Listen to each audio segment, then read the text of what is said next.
நேற்று தான் கொட்டுக்காளி படத்தினுடைய ட்ரெய்லர் வெளியீட்டு விழாவில் சிவகார்த்திகேயன் பேசின அந்த பேச்சு இன்னும் ஆறவே இல்லை. இன்னும் ட்ரெண்டிங்காக போயிட்டுருக்கு. யாரை குறித்து பேசினார் அப்படின்னு தான் நமக்கு எல்லாருக்குமே தெரியும். அவர் நேரடியாக சொல்லனாலும் அது தனுஷை தான் மிக கரெக்டாக சொல்லியிருக்காரு அப்படின்றது தெரியும். இது காரணம்லாம் அவர் சொல்லியாச்சு. நான் யாரையும் வாழ வச்சேன்னு எங்கேயும் சொல்ல மாட்டேன், அதுக்கான இதுவும் கிடையாது. ஏன்னா அது மாதிரி நிறைய பேர் சொல்லிட்டாங்கன்னு ரைட்டு. அந்த சூடு இன்னும் தனிவே இல்லை. கொட்டுக்காளி ட்ரெய்லரை தாண்டி சிவகார்த்திகேயன் இப்படி பேசிட்டாரையா, அதுவும் தனுஷை எடுத்து பேசிட்டார். நம்மளே கூட வீடியோ பேசியிருந்தோம். இப்போ திடுதுபன் பார்த்தீங்கன்னா அமரன் படத்துடைய அந்த கிளிம்ஸ் வீடியோ, சிவகார்த்திகேயனுடைய திரைவாழ்வில் மிக மிக முக்கியமான ஒரு படம் அமரன். அதற்கு காரணம் என்னன்னா, இந்த படத்தை உலகநாயகன் கமலஹாசன் ராஜ்கம் பிலிம்ஸ் நிறுவனத்தில் தயாரித்திருப்பது தான். இதுதான் முக்கியமான ஒரு விஷயம். ஏன்னா அவரே ஒரு தேர்ந்த ஒரு நடிகர். அவர் இன்னொரு நடிகரை கண்டுபிடித்து இன்னொரு ஸ்கிரிப்ட் பலமா இருக்குன்னு முடிவு பண்ணி அதற்கு ஒரு பெரும் பொருட்செலவு பண்ணி, குறிப்பா ராஜ்குமார் பெரியசாமி, இன்னைக்கு அந்த டைரக்டருடைய முதல் படமே அதான் ரங்கூன். பிரமாதமா இருக்குங்க அந்த படம். அந்த ரங்கூன் படத்தை ஸ்கிரிப்ட் எடுத்துக்கிட்டு ராஜ்குமார் பெரியசாமி ஏறி இறங்காத ஹீரோக்களே கிடையாதுங்க. அந்த ஸ்கிரிப்ட் மேல ஒரு நம்பிக்கை இல்லாமல் போயிடுச்சு. அதுக்கப்புறம் கௌதம் கார்த்திகை வச்சு அந்த படம் பண்ணார்.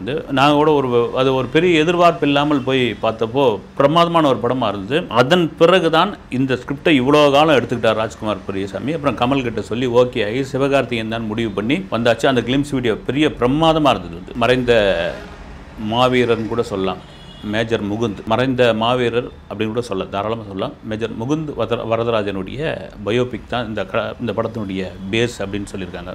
முழுக்க அதுவா அதனுடன் சேர்ந்து வேறு ஏதாவது ஒரு விஷயத்தை சொல்கிறாங்களா படம் வந்த பிறகு தான் தெரியும். இன்னொரு முக்கியமான ஒரு விஷயம், இன்னைக்கு இந்த அமரன் கிளிம்ஸ் வீடியோ ரிலீஸ் ஆகிருக்கு. இதே நாளில் தான் ரோஜா திரைப்படம் ரிலீஸ் ஆகி 32 வருஷம் ஆச்சு. நல்லா ஞாபகம் இருக்குது எனக்கு. ரோஜா படம் பார்க்கறதுக்கு நானும் நண்பர்களும் தியேட்டருக்கு போனப்போ ஒரு நண்பர்கள் கார்த்திக் நடித்த ஒரு படம் அந்த நேரத்தில் இருந்தது. இந்த வள்ளி வள்ளி என வந்தால் வடிவேலண்ணா, அந்த படத்துக்கு போகலாம் அப்படின்னு ஒரு கூட்டம் இதுவாகி, இல்லைங்க இந்த படம் போகலாம், மணிரத்ன ஸ்டைலிஷான ஒரு டைரக்டர், இந்த படம் ஒரு பெரிய எதிர்பார்ப்பில் இருக்குது. இந்த மாதிரி சோஷியல் மீடியாக்கெலாம் இல்லாத காலகட்டம்.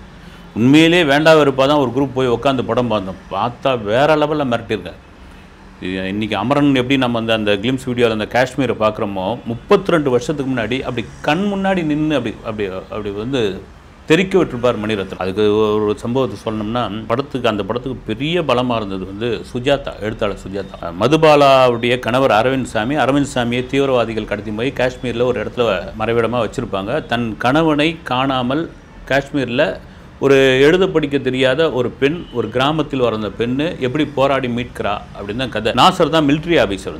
அவர்கிட்ட போயிட்டு வீட்டுக்காரர் கண்டுபிடிச்சி தரீங்களா இல்லையா, என்ன ஆகுறது அப்படின்போது டக்குன்னு டென்ஷன் ஆகி, எல்லையில் 3000 பேர் வெறும் பனி குளிரில் அங்கே தினம் செத்துக்கிட்டு இருக்கான், உன் புருஷன் தான் உனக்கு கேட்குதா அப்படின்ற மாதிரி டைலாக்லாம் தியேட்டரில் வேறு லெவலில் கிளாப்ஸ் அடிப்பாங்க.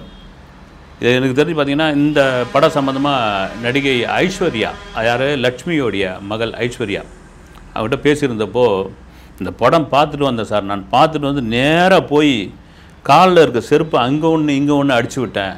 எங்கள் பாட்டி பயந்து போய் என்ன ஆச்சுடி அப்படின்னா, எல்லாம் உன்னால தான் அப்படின்னா, ஒன்றுமே புரியல அவங்களுக்கு. இப்போ தான் ரோஜா படம் பார்த்துட்டு வந்தேன், நீ ஒழுங்காக இருந்தீங்கன்னா அந்த கேரக்டரில் நான் அடிச்சிருப்பேன் அப்படின்னு. என்ன காரணம், மணிரத்னம் மதுபாலா கேரக்டருக்கு முதலில் ஃபிக்ஸ் பண்ணது ஐஸ்வர்யா தான், லட்சுமியோடைய மகள் தான். அவளுடைய பாட்டி ருக்மணி தான் வேணான்னு சொல்லியிருக்காங்க. அந்த கோபத்துடைய வெளிப்பாடு படம் பார்த்த பிறகு எனக்கு வேற ஒரு ரேஞ்ச் வந்திருக்கும், அதை நீ தான் கெடுத்துட்ட அப்படின்னு சொல்லும்போது அந்த படம் எவ்வளோ பெரிய தாக்கத்தை உண்டு பண்ணியிருக்குது. குறிப்பாக தமிழில் இந்த படம் ஓகே கொண்டாடினாங்க, பிரமாதப்படுத்தினாங்க, டயலாக்லாம் வேறு லெவலில் இருந்தது. உண்மையிலேயே அந்த தேசிய கொடியெல்லாம் எரிக்கும் பொழுதுலாம் அரவிந்த் சாமி போய் பாஞ்சி பிடிச்சி அதை அணைக்கிற சீன்லாம் தியேட்டரில் எழுதலாம் கத்தலாம் ஆரம்பிச்சிட்டாங்க. ஆனால் தமிழில் எதிர்பார்த்த அளவுக்கு அந்த படத்துக்கு பெரிய வசூல் இல்லை. இந்த படத்தை இந்தியில் கொண்டு போய் டப் பண்ணாங்க பாருங்கள். உண்மையிலே பாலிவுட் டைரக்டர்லாம் ஒரு 2-3 டைரக்டர்லாம் வெக்கப்பட்டோன்ட்டாங்களாம். நாங்கள் காஷ்மீரில் போய் சர்வசாதாரணமாக சில படங்கள்லாம் எடுத்துருக்குறோம், இப்படி ஒரு காஷ்மீரை நாங்கள் காமிச்சதே கிடையாது. அது யாரோ சவுத் இந்தியாவில் மதராசி மணிரத்னம் ஒருத்தர் வேறு லெவலில் பண்ணிட்டாருன்ட்டு இந்த ரோஜா படத்திற்கு பிறகுதான் பாலிவுட்டில் இல்லை, உலக அளவில் ரகுமானும் மணிரத்னமும் பெரிய ஆளானாங்க. ஓகே, இப்போ அமரனுக்குள்ளே வரும். அமரன் சிவகார்த்திகேயன் ஒரு முக்கியமான படம். சிவகார்த்திகேயன் ஆரம்பத்தில் என்ன ட்ரோல் பண்ணாங்க, இவர் ஒரு காமெடி ஹீரோ. மேடையிலே கூட தனுஷ் சொல்லியிருப்பார், நான் ஒரு டைரக்டர்கிட்ட ஒரு நல்ல காமெடி ஸ்கிரிப்ட் இருந்தால் சொல்லுங்கள், ஒரு நடிகருக்கு தேவைப்படுதுன்னு ஓப்பனாக பேசியிருப்பார் வந்து. அது சிவகார்த்திகேயனை ட்ரோல் பண்ணி தான். அதன் பிறகு வந்து இவர் வந்து நவீன பாக்கியராஜ், இவர் வந்து முரங்கா சமாச்சாரம் மட்டும்தான் பேசுவார், அந்த மாதிரி பேசுவார், இவருக்கு ஒன்றும் தெரியாது, இவருக்கு ஆக்ஷன் வராது அப்படின்லாம் ஒரு ஆக்ஷன்லாம் பண்ணி பார்த்தாரு. குறிப்பாக குழந்தைகளுக்கு பிடித்தமான ஒரு நடிகராக சிவகார்த்திகேயன் மாறினார். இதுதாங்க ஒரு பெரிய விஷயம் வந்து. நீங்கள் உலகம் முழுக்க இருக்கிற எந்த ஹீரோவாக இருந்தாலும் நீங்கள் குழந்தைகளுக்கு பிடித்தமான ஒரு ஹீரோவாக மாறிட்டீங்கன்னு வச்சுங்க, அப்புறம் ஃபேமிலி ஆடியன்ஸ் எல்லா ஆடியன்ஸும் வந்துடுவாங்க. அதுதான் அந்த சூட்சம் தான் ரொம்ப முக்கியமான ஒரு விஷயம். தமிழில் ரஜினி, விஜய், அதுக்கு அடுத்த இடத்துல சிவகார்த்தி. சரி, இப்போது ஒரு பயங்கரமான ஒரு ஆக்ஷன் அட்டெம்ப்ட் ஒன்று பண்ணியிருக்காரு இந்த அமரனில். அதை நமக்கே தெரிக்கிற மாதிரி இருக்குது அந்த சீன்ஸு. அப்புறம் வந்து சிவகார்த்திகேயன் அதுக்காக உடம்பை ஏற்றி வச்சுக்கிறது, ஒரு நிஜமான ஒரு இராணுவ மேஜராக எப்படி இருக்குமோ அது மாதிரி இருக்குது வந்து. அந்த சில ஆக்ஷன் சீக்வன்ஸ்லாம் பார்க்கும்பொழுது ரியலாக ஒரு இடத்துல வந்து ஒரு கன்று தெரித்து இவர் கண்ணில் ஏதோ ஒரு பிசுறுலாம் விழுது, அதெல்லாம் எடுத்து சரி பண்ணுறாங்க. இவர் ஆக்ஷன் சொல்கிறதுக்கு முன்னாடி போகிறதுக்கு முன்னாடியே ஒரு பாம் பிளாஸ்ட் ஒன்று நடந்துருது. துணிவில் கூட அது மாதிரி 2-3 தடவை நடந்துருக்கு. அது பை மிஸ்டேக்காக கூட ஆகும். அது இந்த கம்யூனிகேஷன் எல்லாருக்கும் ஒரு வாக்கி டாக்கி இருந்தால் கூட இந்த பாம் வந்து அந்த மாதிரி அந்த செயற்கை பாமை வந்து ஒரு கண்ட்ரோலில் வச்சு சுவிட்ச் போட்டு அழுத்துவாங்க. அது சில சமயம் மாறி கூட வெடிச்சிடும் வந்து. அது மாதிரிலாம் நடந்திருக்கு.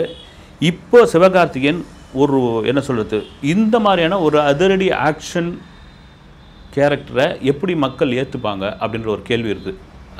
மேபி வெறும் இந்த கிளிம்ஸ் வீடியோவை பார்த்து நம்ம முடிவு பண்ண முடியாது. இதையெல்லாம் தாண்டி உழைப்புன்ற ஒரு விஷயம் இருக்குல்ல, அங்கே தாங்க நம்ம பார்க்க வேண்டியதாக. எப்படியெல்லாம் ஒரு மனிதன் கேலி பொருளாக மாற்றப்பட்டானோ, எப்படியெல்லாம் வந்து இவனை வந்து திரும்பவும் திருச்சிக்கு அமைச்சிடணும், விடக்கூடாது, இல்லை திரும்ப போய் அந்த சேனலில் விஜய் டிவிலே போய் ஆங்கராக ஸ்டாண்டப் காமெடி பண்ணோம் அப்படின்னு ஒரு சினிமாவில் ஒரு குரூப் சேர்ந்து இறங்கி வேலை செய்தப்போ, இல்லை நான் இருந்து தான் தீருவேன், என்ன இது வந்தாலும் நான் பார்த்துக்கிறேன், கூட இருந்த ஒரு நண்பன் ஏமாத்துறாரு, அவர் தான் ப்ரொடக்ஷனை பார்த்துக்கிட்டார், எல்லாருக்கும் தெரியும் அவர் பேரை வந்து. இவரை கடன்காரனாக மாற்றி விட்டு போகிறார். பெரிய கடன் சுமை வருது. ரெமோ படத்தினுடைய ப்ரெஸ் மீட்டில் தாஜ் ஹோட்டலில் பொலன்னு அழறாரு. அந்த கடன்லேருந்து மீளவே முடியல. கடைசியாக இப்போது அந்த அயலான் படத்துக்கு பிறகு தான் அந்த கடன்லேருந்து மீண்டதாக சொல்லப்படுது. அப்புறம் ஒரு சில இடையெல்லாம் சில குற்றச்சாட்டுகள்லாம் வைக்கப்பட்டது. இதெல்லாம் ஒரு வளர்கிறதுக்கு முன்னாடி அது நிரூபிக்கப்படாத ஒரு குற்றச்சாட்டு வந்து. இதெல்லாம் மீறி இன்றைக்கி ஒரு வளர்ச்சி, அவருடைய உடம்பு மாதிரியே பார்த்திங்கன்னா இந்த அமரனில் அப்படியாப்பட்ட ஒரு வளர்ச்சியை பார்க்கும்பொழுது பிரமிப்பாக இருக்குது.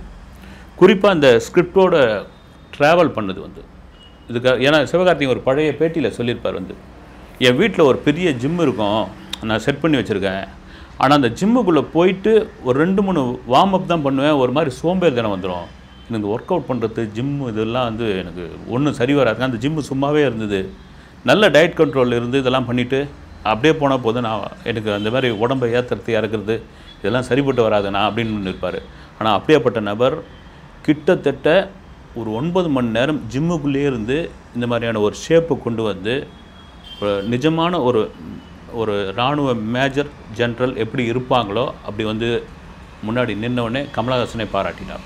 இதுதான் ஏன் வேணும் அப்படின்னு. ஏன்னா நீங்கள் மற்ற ப்ரொடக்ஷன் நிறுவனம் மற்ற ஆர்டிஸ்டாக இருந்தால் ஏமாற்றிடலாம், கமலஹாசன் கிட்ட அது முடியவே முடியாது. திரும்பவும் சொல்கிறது தான்.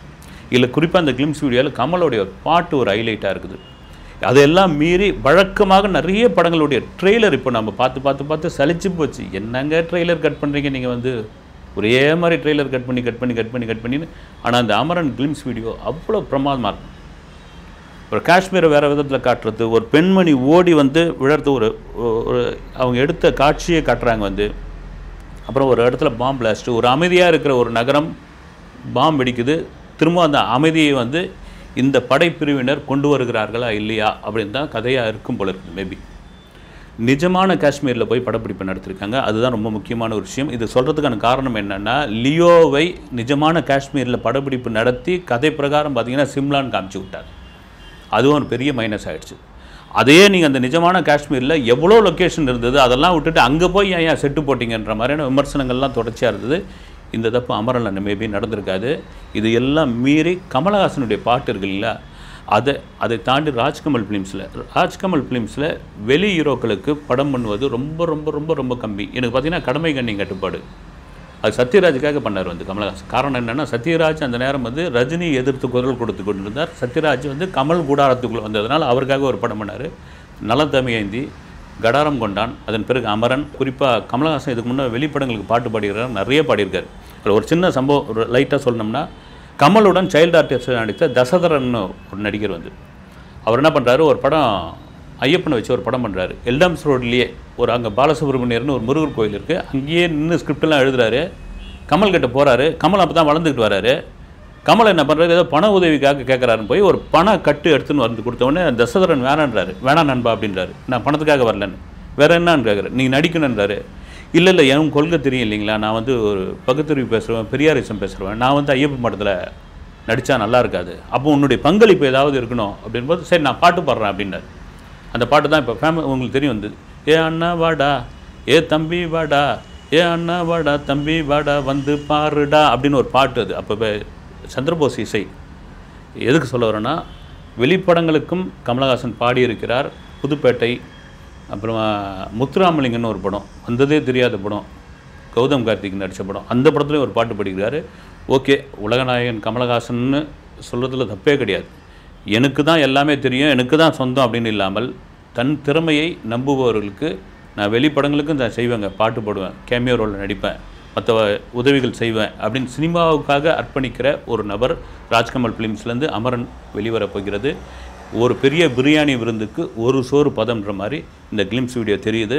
சிவகார்த்திகேயனுடைய திரைவாழ்வில் மிக மிக முக்கியமான படமாக இது இருக்கும்னு நம்புவோம்.